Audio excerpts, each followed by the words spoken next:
ఈ particular video వచ్చేసండి awareness కోసం చేయమని చెప్పేసి నాకు నిన్న ఇన్‌స్టాగ్రామ్‌లో మన యూట్యూబ్ వ్యూయర్ అప్రోచ్ అయ్యారనమాట.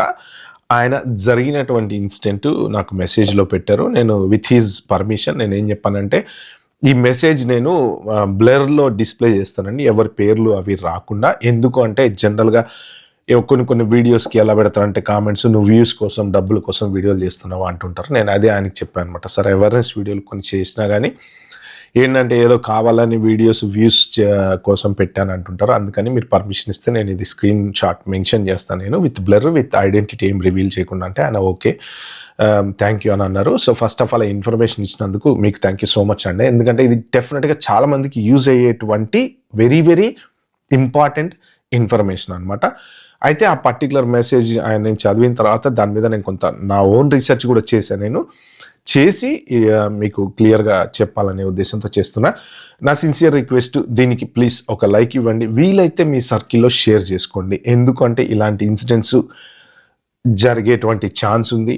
ప్రస్తుతము అమెరికాలో ఇమిగ్రేషన్ చాలా చాలా చాలా క్రాక్ డౌన్ అయితుంది. ఎట్లా చూసినా సరే ఏదో ఒక రకంగా వాళ్ళు పోర్ట్ ఆఫ్ ఎంట్రీలోనో, లేకపోతే వీసా ఎక్స్‌టెన్షన్‌లోనో, లేకపోతే సైట్ విజిట్‌లోనో ఎట్లో గొట్ల చేసి ఏదో ఒక రకంగా ఇమిగ్రేషన్ కట్ డౌన్ చేయడానికి ట్రై చేస్తున్నారు. కానీ లీగల్‌గా మీరు జాగ్రత్తగా రూల్ పాటిస్తా కంట్రీ లా ఒబైడింగ్ సిటిజన్‌గా ఉన్నంత కాలం మీకు ఎటువంటి ప్రాబ్లమ్ లేదు. అది కరెక్ట్ యాటిట్యూడ్. ఎందుకు అంటే అది ఇండియాలో ఉన్నా సరే, వేరే దేశం వెళ్ళినా సరే మనము లా ఒబైడింగ్ సిటిజన్‌గా ఉండాలి. అది రూల్. ఎందుకు అంటే ప్రతి కంట్రీకి కొన్ని లాస్ అనేది ఉంటాయి. మనం లా బ్రేక్ చేయకూడదు. చేయకుండా ఉన్నంత వరకు మనల్ని రెస్పెక్టబుల్‌గా చూస్తారు. చేస్తే మాత్రం చాలా ఘోరంగా చూస్తారు. సో అది డిఫరెన్స్ అనమాట. సో ఈ పర్టిక్యులర్ వీడియోలో నేను చెప్దాం అనుకున్నా అంటే అతను నాకు షేర్ చేసిన దాని ప్రకారం ఏంటంటే మన ఒక గ్రూప్ ఆఫ్ పీపుల్ ఒక ముగ్గురు నలుగురు కలిసి డ్రింక్ చేయడానికి వెళ్ళారట. సో డ్రింక్ చేశారట. సో నైట్ 3 వరకు డ్రింక్ చేశారు. అందరూ కలిసి కార్లో రిటర్న్ ఇంటికి బయలుదేరారు around 3 in the mid night. So ఆ టైంలో ఏంటంటే ఇంకొకతను కార్లో కూర్చుని మళ్ళీ ఇంకొక ఆల్కహాల్ డ్రింక్ చేస్తున్నారట. ఆ డ్రింక్ చేస్తున్నటువంటి క్యాన్ ఏదైతే ఉంటుందో అది అయిపోయిన తర్వాత ఎంప్టీది కార్లో అలానే పెట్టేశారట. ఓకే. పెట్టేసి వెళ్ళిపోయారు. వెళ్ళిపోయి ఇక ఎటు వాళ్ళు అటు డిస్పర్స్ అయిపోయారు. అంత బాగానే ఉంది. బట్ నెక్స్ట్ డే స్టిల్ ఆ పర్సన్ మళ్ళీ బయటకు వెళ్ళి ఫ్రెండ్‌తో కలిసి మళ్ళీ ఇంకా ఎక్కడో బీచ్‌కో ఎక్కడికో వెళ్ళారంట. అక్కడ కూడా మళ్ళా జనరల్‌గా ఆల్కహాల్ తీసుకున్నారు. సో అయిపోయింది. జస్ట్ రీజనబుల్ లిమిట్‌లోనే తీసుకున్నారు. ఇక ఇంటికి బయలుదేరదనమాట. ఇంటికి బయలుదేరుతున్న టైంలో కొంచెం స్లోగా కార్ నడుపుతున్నారంట. ఎందుకు స్లోగా నడుపుతున్నారా అనేదైతే పర్టిక్యులర్‌గా కాంటెక్స్ట్ అయితే నాకు తెలీదు గానీ, బట్ స్లోగా వెళ్ళడం వల్ల జనరల్‌గా పెట్రోలింగ్ పోలీసులు ఉంటారు గదా! మనం స్పీడ్‌గా నడిపినా ప్రాబ్లమే, స్లోగా నడిపినా ప్రాబ్లమే. మరీ టూ మచ్ స్లోగా కూడా నడపకూడదు గదా! ఇప్పుడు 40 ఎళ్ళాల్సిన చోట ఎక్కువసేపు 20 ఎళ్తుంటే అదొక అనుమానాస్పదమైనటువంటి ఇది క్రియేట్ అవుతది. అంటే పెట్రోలింగ్ పోలీసులకి. సో మరీ అంత టూ మచ్ స్లోగా ఎందుకెళ్తున్నారా అని జనరల్‌గా ఫాలో అయ్యి పక్కన ఆపి చెక్ చేస్తే వాళ్ళకి జనరల్‌గా వాళ్ళేంటంటే రోజుకు వేల మందిని చూస్తుంటారండి పెట్రోలింగ్ పోలీసులు. మన కదలికలు చూస్తే చెప్పగలుగుతారు వాళ్ళు డ్రింక్ చేశారా చేయలేదా అనేది. ఆయన అడిగారట. అడిగితే డ్రింక్ చేసావంట? యెస్.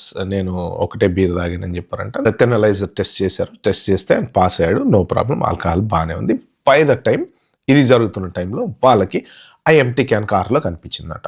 సో ఇంక వాళ్ళు అతన్ని అరెస్ట్ చేసి తీసుకెళ్ళిపోయారు. సో తీసుకెళ్లారు. మళ్ళీ జనరల్‌గా రొటీన్ ప్రొసీజరే కాదు. బయోమెట్రిక్స్ తీసుకుంటారు, ఫోటో తీసుకుంటారు, అవన్నీ తీసుకుంటారు. బయోమెట్రిక్స్ అన్నీ తీసుకున్న తర్వాత అతన్ని పంపించేశారు. జనరల్‌గా దానికి ఫర్దర్‌గా నెక్స్ట్ వాళ్ళు ప్రాసెస్ అనేది ఉంటది కదా! కోర్ట్‌కెళ్ళడమో, లేకపోతే టికెట్ ఇవ్వడమో, లేకపోతే డీయూఐ ఏదో ఒకటి ఆ ప్రాసెస్ ప్రకారం ఫాలో అవుతారు. బట్ జైల్‌లో అయితే ఉంచరు. బట్ రూల్ ప్రకారం వాళ్ళు చేయాల్సిన ఫార్మాలిటీస్ చేస్తారు. బయోమెట్రిక్స్ తీసుకుంటారు. అంత బానే ఉంది. బట్ ఆఫ్టర్ 5 డేస్ ఐస్ వాళ్ళు ఇంటికొచ్చి అతన్ని అరెస్ట్ చేశారట. అరెస్ట్ చేసి తీసుకెళ్లారట. సో ఆ పర్సన్ ప్రెజెంట్ అతను జైల్‌లో ఉన్నారంట. సో వాళ్ళు డిపోర్టేషన్ ఆఫర్ ఇచ్చారంట. అంటే సెల్ఫ్ డిపోర్టేషన్ వెళ్తా అంటే నువ్వు అంటే వాలంటరీగా మీరు డిపోర్ట్ అయితావా అని ఆఫర్ ఇచ్చారట. I mean he is planning to consider అని చెప్పేసి అతను చెప్పారు. సో అంటే అది ఎళ్తారా ఎళ్ళరా అనేది పక్కన పెడితే జనరల్‌గా మనం ఏమంటామంటే కొంచెం వెయిట్ చేద్దాం. జనరల్‌గా ఎవరైనా ఇంత లైఫ్ ఒక్కసారి స్పాయిల్ అయిపోతదని ఎవరు ఊహించరు కదా! సో వెయిట్ చేద్దాం, చెక్ చేద్దాం అంటే సాలిసిటర్‌తో అదే మన అటార్నీస్‌తో మాట్లాడితే 20,000 బాండ్ ప్లస్ ఏదో 6,000 సంథింగ్ అరౌండ్ 26,000-27,000 వాళ్ళు టోటల్ ఖర్చు అవుతుంది అని చెప్పారంట. బట్ ఒకవేళ అతన్ని ఇవంతా చేసి ఒకవేళ బయటకు వచ్చినా అతని మీద ఈ కేసులు, కోర్టులు ఇవన్నీ ఉంటాయి కాబట్టి ఫర్దర్గా సిచ్యువేషన్ ఎలా ఉందో తెలియదు. ఇది ఆయన నాకు పెట్టినటువంటి మెసేజ్ అనమాట. సో ఏంటంటే ఇప్పుడు ఒక్క దెబ్బతో లైఫ్ స్పాయిల్ అయిపోయింది కదా. ఒక చిన్న మిస్టేక్, జస్ట్ ఆ బాటిల్ కార్లో పెట్టడం అనేది ఒక చిన్న మిస్టేక్. అంటే డ్రింక్ చేయకూడదా అంటే అది ఎవరి పర్సనల్ దాని మీద ఆధారపడి ఉంటుంది. అది డ్రింక్ చేయొచ్చా చేయకూడదా అనేది పర్సనల్ కెపాసిటీ. అది ఒకటి చెప్పేది కాదు, ఒకళ్ళు ఇది చేసేది కాదు. కానీ డ్రింక్ చేసిన తర్వాత ఫాలో అవ్వాల్సిన రూల్స్ మాత్రం లా చెప్తుంది మనకు. ఒకవేళ అలాంటి సిచ్యువేషన్లో పట్టుబడితే ఏం జరుగుతుంది అనేది. బట్ ఇక్కడ క్వశ్చన్ మార్క్ ఏంటంటే అతనికి ఆ బాటిల్ ఉంది కాబట్టి ఎంటీ క్యాన్ కదా, అది ఎంటీ క్యాన్ ఉంటే అరెస్ట్ చేయొచ్చా? ఇది ఫ్లోరిడాలో జరిగినటువంటి ఇష్యూ అనమాట. ఫ్లోరిడాలో ఏదో ఒక పర్టికులర్ సెక్షన్ ప్రకారం నేను రీసెర్చ్ చేసిన దాంట్లో నాకు అర్థమైంది ఏంటంటే వాళ్ళకి ఎంటీ క్యాన్ కానీ ఆఫ్ ఉన్న డ్రింక్ ఉన్నటువంటి బాటిల్ కానీ అలాంటివి ఏమన్నా కనపడినప్పుడు పోలీస్ వాళ్ళకి అరెస్ట్ చేయొచ్చు అనేది ఉందన్నమాట. అంటే ఇది క్రిమినల్ అఫెన్స్ కాదు కానీ బట్ అఫెన్స్, దాన్ని అరెస్ట్ చేస్తారు, వాళ్ళు ప్రొసీజర్ ప్రకారం వాళ్ళు తీసుకెళ్తారు, మళ్ళీ పంపించేస్తారు అని చెప్పేసి ఉంది. దానికి తగ్గ ఫైన్లా లేకపోతే దానికి ఎట్లా మన ఫర్దర్ ప్రొసీజర్ ఏంటంటే పోలీస్ ప్రొసీజర్ దాని ప్రకారం ఫాలో కావాలి. బట్ వాళ్ళు ఏంటంటే అలా క్యాన్ కనుక దొరికినప్పుడు అరెస్ట్ చేయొచ్చు అనేది అయితే ఉంది. మరి నెక్స్ట్ ఏంటంటే ఈ ఐస్ వాళ్ళు ఎందుకు వచ్చారు?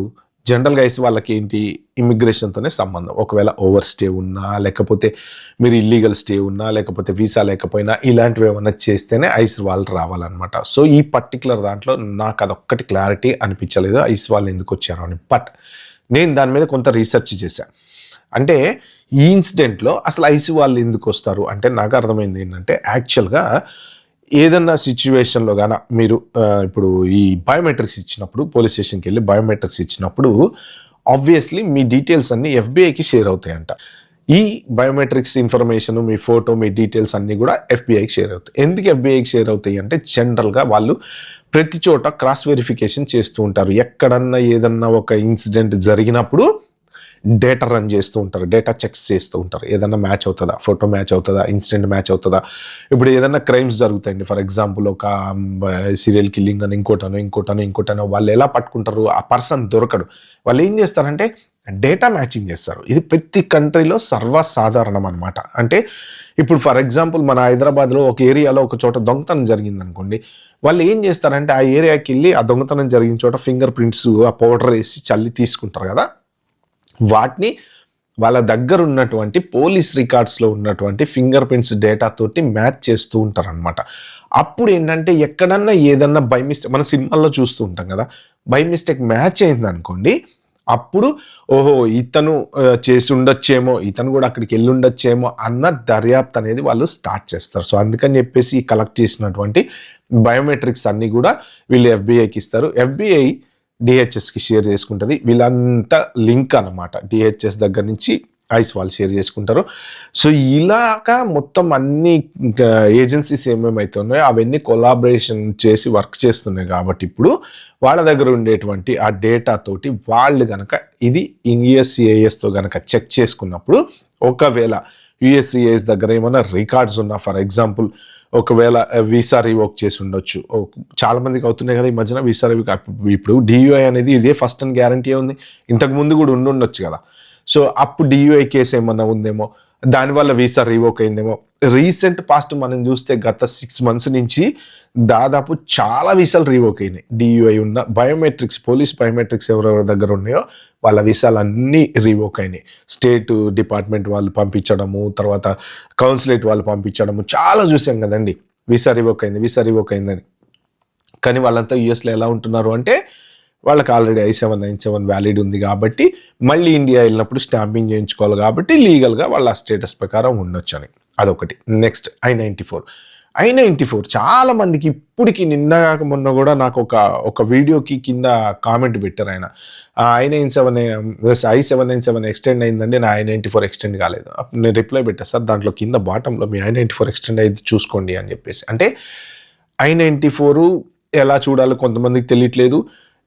ఎక్స్‌పైరీ అయిపోయి తర్వాత ఎక్స్‌టెండ్ ఎలా చేసుకోవాలో తెలియట్లేదు. పాస్‌పోర్ట్ ఎక్స్‌పైరీ అయిపోతే I-94 ఎక్స్‌పైరీ అయిపోయినప్పుడు మళ్ళీ పాస్‌పోర్ట్ రెన్యూ చేసుకున్న తర్వాత ఎలా చేసుకోవాలో తెలియదు. కొంతమంది ఏంటంటే ఇగ్నోర్ చేస్తున్నారు. వాళ్ళు అసలు ఎక్స్‌టెండ్ చేసుకోవాలి అన్న థాట్ కూడా వాళ్ళకి తెలియట్లేదు. I-94కి ఉన్నటువంటి వాల్యూ చాలా మందిలో మేబీ ఇప్పుడు 100 మందిలో ఒక 10 మంది కన్నా కనీసం తెలీదు దాని గురించి. కంపల్సరీ ఎక్స్‌టెండ్ చేసుకోవాలా. అందరూ ఏమనుకుంటారు, మాకు H-1B వీసా ఉంటే, మా I-797 ఉంటే అదే మా వ్యాలిడ్ స్టేటస్ అనుకున్నారు. కానీ I-94 గనక ఎక్స్‌పైరీ అయిపోయిందంటే ఈవెన్ 10 నిమిషాలున్నా ఇల్లీగల్ కిందకే వస్తారు. I-94 రికార్డ్స్ CBP వాళ్ళ దగ్గర ఉంటాయి కదా, CBP వాళ్ళు వీళ్ళకి షేర్ చేస్తారు కదా, వీళ్ళు ఐసీ వాళ్ళకి షేర్ చేస్తారు కదా, అంటే మనం ఇల్లీగల్గా ఉంటున్నట్టు వాళ్ళకి తెలిసిపోతుంది కదా. ఓకే, I-797 ఉంది, fine, no problem, but I-94 లేదు అంటే ఇల్లీగల్ అనమాట. అంటే ఇలా ఇమిగ్రేషన్ రికార్డ్స్ కనుక ఏమన్నా తేడా ఉంటే ఐసీ వాళ్ళకి షేర్ చేస్తే ఐసీ వాళ్ళు వచ్చి అరెస్ట్ చేసి తీసుకెళ్తారనమాట. సో మోస్ట్ ప్రాబ్లీ నాకు అర్థమైంది అయితే అది. ఒకవేళ ఇందులో కనుక నేను ఏమన్నా తప్పు చెప్పాను అని మీకు అనిపిస్తే మీరు కింద కామెంట్లో మెన్షన్ చేయండి. ఎందుకంటే ఇది నలుగురికి ఉపయోగపడేటువంటి టాపిక్. ఫారిన్ కంట్రీస్లో డ్రింక్ అండ్ డ్రైవ్ చాలా సీరియస్. ఎందుకంటే స్పీడ్గా వెళ్తూ ఉంటారు కార్లు. ఒక్క చిన్న రాంగ్ డెసిషను మొత్తం లైఫ్ షాటర్ చేసేస్తుంది అందరిది. ఒక్క పర్సన్ డ్రింక్ చేసి డ్రైవ్ చేయటం వలన దగ్గర 3-4 కార్లకు గుద్దుకుంటే దాదాపు ఒక 7-8 మంది చనిపోయిన సంఘటనలు కూడా ఉన్నాయి. ఒక్క పర్సనే పాపం, వాళ్ళందరూ అమాయకంగా వాళ్ళ దారిన వాళ్ళు వెళ్తున్నారు కదా. ఈ పర్సన్ డ్రింక్ చేసి వెళ్ళి ఒక కారు గుద్దితే, ఆ కారు వెళ్ళి ఇంకో కారు గుద్దితే, దాన్ని వెళ్ళి ఇంకో కారు గుద్దితే, అలాగా 7-8 మంది చనిపోయిన సంఘటనలు ఉన్నాయి. అంటే ఒక్క తప్పు, ఒక చిన్న మిస్టేక్, మన ఫన్ కోసం చేసేటువంటి చిన్న మిస్టేక్ వల్ల వేరే వాళ్ళ జీవితాలు నాశనం అవుతే drink and drive very very very serious అనమాట. చిన్న మిస్టేక్ చూడండి, ఇప్పుడు ఏమైందంటే లైఫ్ మొత్తం అమెరికన్ డ్రీమే షాటర్ అయిపోయింది. అంటే ఇప్పుడు దానివల్ల ఇన్ని రోజుల నుంచి బిల్డప్ చేసుకున్నటువంటి లైఫ్, ఇప్పుడు సొంత ఇల్లు ఉందనుకోండి, ఈఎంఐ, దాని ఖర్చులు, ఇప్పుడు ఒకవేళ డిపోర్ట్ అయితే అట్నుంచి అటే డిపోర్ట్ అవుతారు, మళ్ళీ ఇంటికి వెళ్ళి బట్టలు సర్దుకొని రా అని కూడా అన్నారు కదా. డైరెక్ట్ వాళ్ళు పంపించేస్తారు కదా. అంటే కనీసం ఈ don't even have an option to come back and see his home. అంటే ఇన్ని రోజుల నుంచి మనం ఉన్నటువంటి ఇల్లు ఒక్కసారి వెళ్ళి చూసుకొని వద్దామనే ఆప్షన్ కూడా ఉండదు. అంతే, ఇక అదే లాస్ట్, ఇంకా అక్కడి నుంచి అటే డిపోర్ట్. అంటే ఇప్పుడు ఫ్యామిలీ ఉందనుకోండి, వాళ్ళ పరిస్థితి ఏంటి? పిల్లలు స్కూల్కి వెళ్తుంటారు, వాళ్ళ పరిస్థితి ఏంటి? ఇప్పుడు ఇతను ఒక్కరే జాబ్ చేస్తున్నారు అనుకోండి, వైఫ్ జాబ్ చేయట్లేదు అనుకోండి, మరి అప్పుడు వాళ్ళ పరిస్థితి ఏంటి? మన లైఫ్ మనం ఏదైతే లీడ్ చేద్దామని అబ్రాడ్ వచ్చి చిన్న దాని వలన ఇలాగా ఒక మొత్తానికి ఇదైపోతుందో అన్ని చోట్ల. ఇప్పుడు ఇండియా వెళ్ళి ఏం చెప్పుకుంటాం చివరికి? డిపోర్ట్ అయ్యి వెళ్ళిపోతే ఏం చెప్పుకుంటామండి ఇండియాలో? ఎయిర్పోర్ట్లో పోర్ట్ ఆఫ్ ఎంట్రీలో డిపోర్ట్ చేసి పంపిస్తే ఓకే ఫైన్, ఏదో ఒకటి చెప్పవచ్చు. కానీ మరీ డ్రింక్ అండ్ డ్రైవ్ అనో లేకపోతే ఇంకోటనో అరెస్ట్ చేసి డిపోర్ట్ చేశారంటే మళ్ళీ ఇండియా వెళ్ళి వీసా వేయించుకోవాలంటే వాడు ఇవ్వడు. ఇలాంటి సంఘటనలు చాలా జరిగినాయి. డిపోర్ట్ చేసి పంపించేసిన తర్వాత నీకు ఆల్రెడీ డిపోర్ట్ అయ్యావా, పోర్ట్ ఆఫ్ ఎంట్రీలో వీసా క్యాన్సిల్ అయిందా, ఓకే నేను ఇవ్వను పంపించేశారని చెప్పేసి చాలామంది నాకు మెసేజ్లు పెట్టారు. సార్ వేరే ఆప్షన్ ఏమైనా ఉందా, మేము పోర్ట్ ఆఫ్ ఎంట్రీలో డిపోర్ట్ అయ్యాము, మళ్ళీ స్టాంపింగ్కి వెళ్ళటానికి వెళ్తే అక్కడ వాళ్ళు మమ్మల్ని మాకు ఇవ్వలేదు, పంపించేశారని. అంటే మొత్తం మనం ఊహించుకున్నదంతా ఒక దెబ్బతో అయిపోతుంది అనమాట. సో దాంతోపాటు ఇంకోటి గుర్తుపెట్టుకోవాల్సింది ఏంటో తెలుసా మీకు? మనశ్శాంతి ఉండదు, మెంటల్ స్ట్రెస్ పెరిగిపోతుంది. ఒక్కసారి అమెరికన్ డ్రీమ్ ఒక్క దెబ్బతోటి ఇట్లా షాటర్ అయిపోయిన తర్వాత, ఇండియా వెళ్ళిన తర్వాత మళ్ళీ నార్మలైజ్ అవ్వటానికి చాలా టైం పడుతుందండి. ఎందుకంటే అది తిరుగుతూ ఉంటుంది మైండ్లో.